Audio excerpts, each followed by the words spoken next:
aya basiya. Hey, naje mwumva inkuru ya Enoke ngo nibivejuru ngo za Nephilim na Metusela niki kanze mbereke. Hey, twabibonye wigwa wumva amagambo dutangiye batubwira wumve amagambo shambo kuri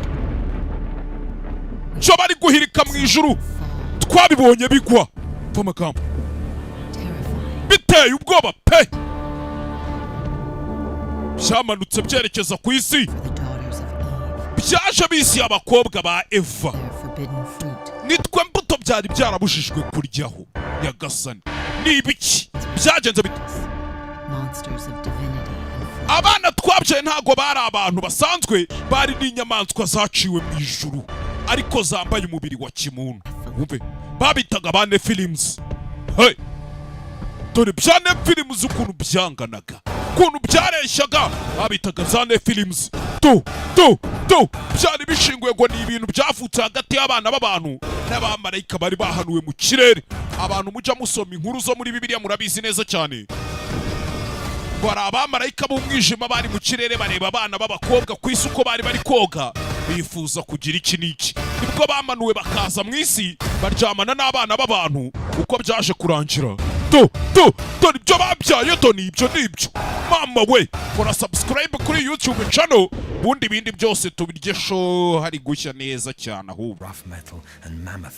Bitangira bakomanga ku muryango ushyigikiwe n'ibyuma bikomeye n'amagufwa y'inzovu. Hafungura abarinzi babiri. What's your business? My son and I have come to barter. Je n'umuhungu wanjye tujana kumvikana. Turashaka ibyuma. I need more tools to tend my farm. Kubera ko nkeneye ibikoresho byinshi byo guhinga imirima yanjye. The men scanned them up and down. Abarinzi bari ku marembo babanyuzamo amaso. Barangije babafungurira amarembo. Eyes widened with terror when they entered. Metusela afite ubwoba ndetse ibyo yabonye ku kanya byaramutuguye. Metusela ubundi muri Bibiliya bazi Metusela n'umwana wa Enoke. Sitting atop thrones hewn from the skulls of the great lizards. Yabonye cyicaye ku ntebe hejuru. Beast like men. Kimeze nk'inyamaswa ariko nanone ukabona ni nk'umuntu. 10 feet tall. Cyari kirekire gifite nka feet 10 z'uburebure. With arms like tree trunks. Ndetse n'amaboko yacu akomeye nk'ingiga z'ibiti. Was like chiseled onyx. Inzase yazavugaga nk'inkezo ziri gusatura amabuye. Faces were deformed with brows casting shadows over their serpent-like eyes. Isura zahinamiranye ndetse n'amaso ameze nk'ay'incira z'inzoka. Could feel their voices in his chest when they Metusela yumvaga gutigita kwijwi ryabyo mu gatuza uko byavugaga. Nimba atari Enoke, the man who walks with the creator himself. Umugabo ugendana n'umuremyi nyir'ubwite. What brings you to our domain? Niki kikuzanye hano? Dore bya Nephilim. Dukeneye ibyuma. Enoke yari yaje muri diro hano. Our tools have worn and you have taken all the iron in the region. Ibyuma byose byari muri aka karere mwarabyigaruriye ntituri kubona ukuntu ducura amasuka yo guhingisha n'ibiki byose. What will you give me in exchange? So formal. Why not stay a while with us, Enoch? None se Enoke wagumye hano? You could tell us some of your famous tales. Ukajya utwibwirira inkuru, ukajya utwiterera story. Ko dufite inzoga. Dufite n'abagore kandi benshi umvikijwe. I can ship a third of my next harvest in exchange for your Jewe nzabaha kimwe cya gatatu cy'ibyo nzasarura kuri iyi nshuro kugira ngo mumpe ibyuma. Enoke yari yaje muri diro na diringe n'izi Nephilim. Dore amapera ateye izuba ryaratse ubutaka burakomera kubuhinga ntabwo byoroshye. Ariko ibikoresho byanyu muramutse mubimuhe byamfasha guhinga ubutaka bwanjye vuba. What's to stop us from just taking your farm? Ahubwo se niki cyatuma tutakwambura ubwo butaka ngo tubujyane? Enoke we, ko nubundi ubutaka mwegeranye rwose twagiye tubutwara. Niki cyatuma ubwo bwawe nabwo tutabutwara?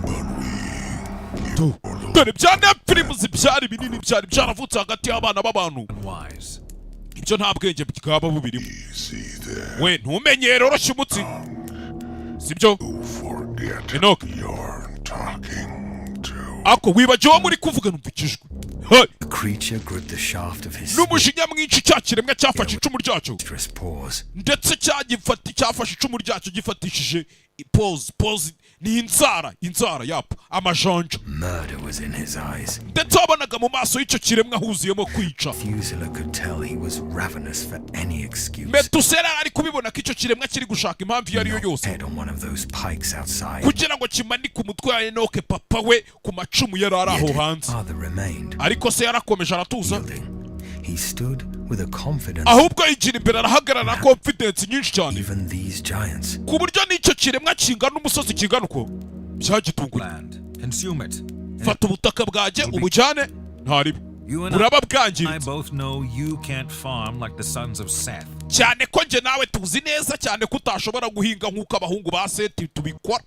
Ntabwo bishoboye. Just deal with me, and I'll give you a third. Ariko nugumana nanjye tugakorana diro ukampa ibyuma nkajya kwicurira ibikoresho byo guhinga. What I grow for the first harvest, Nitusarura bwa mbere nzagwa kimwe cya gatatu cy'ibyo nzaba nasaruye. and a sixth for the other 3 after that. Ndetse izindi nshuro 3 zizakurikira nzagenda nguha kimwe cya gatandatu gutyo gutyo. You sons of Seth think you're so clever. Mwene Seti ukeka yuko undusha ubwenge uzi ubwenge kuturusha. Clever enough to secure the iron. Uri umuhanga pe ndabyemera ko ntabwo uri umuhanga wo kugira ngo tuguhe ibyuma byacu. To strike down the great beasts to fortify your walls. Kubera ko nta nubwo ufite imbaraga zarwana n'inyamaswa iyo ari yo yose yaza ku marembo yawe. Have a deal.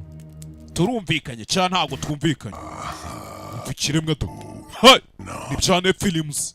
Inkuru yabaye hagati ya Enoke na Nephilims. Metusela yari ahari yumva areba byose. So Rero righteous. bawumva harya ngo uri umuntu unyuze ibintu byose mukuru uri umunyakuri.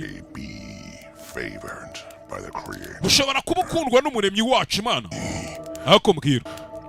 Do you believe like the other sons of Seth? Wizera nk'abandi bana bose ba Seti. Open. Twagiye twica tukabica gutyo gusa. Feet shaking the earth with Kikivuga ibyo cyarahagurutse. each step as he strode toward Enoch. Buri ntambwe cyateraga kiza imbere ya Enoke. Isi yaratigitaga yarajegeraga. Nostrils flared like a bull's. Methuselah could have sworn he saw smoke smoldering Metusela yarabirebaga. Ubwoba bukamurenga. each breath. Cyane ko buri uko cyahumekaga hasohokaga umwotsi kandi mwinshi. Still, Ariko ise Enoke yarakomeje arahagarara yemye. toward the giant, Areba cyakiremwa mu maso cyakije ya. tried not to shake, drawing Metusela yagerageje kugira ngo atanyeganyega. resolve. The beast stood only a few feet away, Cyakiremwa cyaraje gihagarara imbere ya Enoke. blocking out the light from the fire. Cyari kirekire ku buryo kikimuhagarara imbere n'urumuri rw'izuba cyarukingirije. Unsettling pause. Methuselah's throat clenched, keeping the breath from Metusela ubwoba bwari bwamwishe. exiting his lungs. Mu muhogo yananiwe guhumeka ngo asohora umwuka wenda kumusatura ibihaha. It was still. The man Ariko ahagarara yemye. frame leaned forward, Enoke yagihagaze imbere wumve. his teeth like a wolf. Cyahekenyaga amanyo yacu wagira ngo ni ikirura. You have a deal, Turumvikanye ibyo mbwenda byemeye. but fail to pay. Ariko wibeshe unanirwe kunyishyura. And I'll take your wife, Nzatwara umugore wawe, eat your children, abana bawe nzabarya, and use your eldest as a umukuru muri bo nzamukoresha nka kirida noneho kugira ngo ubyemere. I'm a man of my word. Cyenda umugabo urinda ijambo ryanjye. With the Creator, Ndetse n'umuremyi wanjye shall pay my share. ambera umuhamya ko nzishyura ibyo nemeye. the Creator. Umuremyi wawe. You think hearing his name gives me comfort? Urakeka kumva izina ry'umuvuga hano umurata njye biranyura? Out of here. Cyenda sohoka vana ugende Change my mind. mbere y'uko mpindura intekerezo zanjye. Wasted no time. Enoke nigeze atakanya na gato. Yahise akata yihuta ahita agenda. Methuselah padded behind him like a puppy. Ka kana ke ka Metusela kamwirukanse inyuma nk'akabwana k'imbwa. Its stench Bahita bava mu mujyi. lingered on them for a while. Baco baragenda biha They akanya. crossed the brook, separating the city and their land, Baragiye barenga amarembo yarindaga umujyi yatandukanyaga umujyi scaled the grassy knolls. ndetse n'ahantu bajyaga bajya gusengera. They made it to a small summit. Baragiye barurira barazamuka. Angular cedar trees swayed. Burira umusozi ahantu hari igiti kimwe cyonyine rutoki kirukumbi. Could see the stars Aho Metusela yari ari. twinkling through the breaks Bageze munsi y'icyo giti yanyuzaga amaso mu mashami yacyo. in the leaves. Akabona inyenyeri. What were those, Father? Nibwo abajije papa ati papa biriya byari biki? Metusela yari ari kubaza Enoke. Were they men? Bariya bari abantu. Yes. Yego. No. Oya ariko si n'abantu. They are the Nephilim, Bariya babita ba Nephilims. So born of the sons of God and daughters of men. bavutse hagati y'abana b'Imana ndetse n'abakobwa b'abantu Sons of angels. bivuze ngo bariya ni abana b'abamalayika. Yego. Yes. Do you remember the story of the garden? Ese mwana wanjye wibuka inkuru yo mu busitani bwa Edeni? Methuselah nodded, waiting Yego. expectantly for his Metusela yarabyumvisha arangije akubita umutwe abwira papa ati ndayibuka papa. father to speak. Our ancestors were Abakurambere bacu enticed by the tree of knowledge. bari barabujijwe kurya ku giti cy'ubwenge, Wanted to be like God. ariko bo kubera gushaka kumera nk'Imana Will for them. bashatse uburyo bajya kurya kuri cya giti, bisa nk'aho bamenye ibitari biri ngombwa. They fell. Nibwo baje gucikwa, Still they multiplied and Imana ibirukana muri Edeni, baragenda bakwira hirya no hino, bagenda babyara baraguka the earth. buzura isi yose. When the sons of Adam multiplied, Ubwo rero abahungu bavutse kuri Adamu babyaraga bakuzura isi yose, daughters were born to them. baje kubyaramo n'abana b'abakobwa kandi beza. Kings saw that they Bya biremwa byari biri mu ijuru byaje kubabona. Ni Enoka ari gusobanurira umwana we Metusela. just as Adam and Eve took the fruit of the tree, Nk'uko Adamu na Eva bakoze ikosa bakarya ku rubuto bari barabujijwe, the divine beings na took bya biremwa byo mu ijuru nabyo byashatse kuryamana n'abana b'abakobwa ariko bavutse ku bantu. the Nephilim. Nibwo baje ku isi bamaze kuryamana nabo, ibyo babyeyi babyita za Nephilims. Or divine. Neither human nor divine. Si abantu si n'ibiremwa byo mu ijuru, Lust and pride. ni ibiremwa biri aho utamenya So ibyabyo. now they just rule this land. None papa basigaye bayobora ubu butaka, They are chiefs in this land, but bayobora ubu butaka nk'Imana. not Oya, gods. kuri ubu butaka bahayobora nk'abatware nk'abayobozi ariko mpana nk'Imana. They're gods. They think their strength makes them divine. Bakeka ko imbaraga bafite arizo zituma wenda bamenya baturuka biyumva nk'aho baturutse mu ijuru, One God.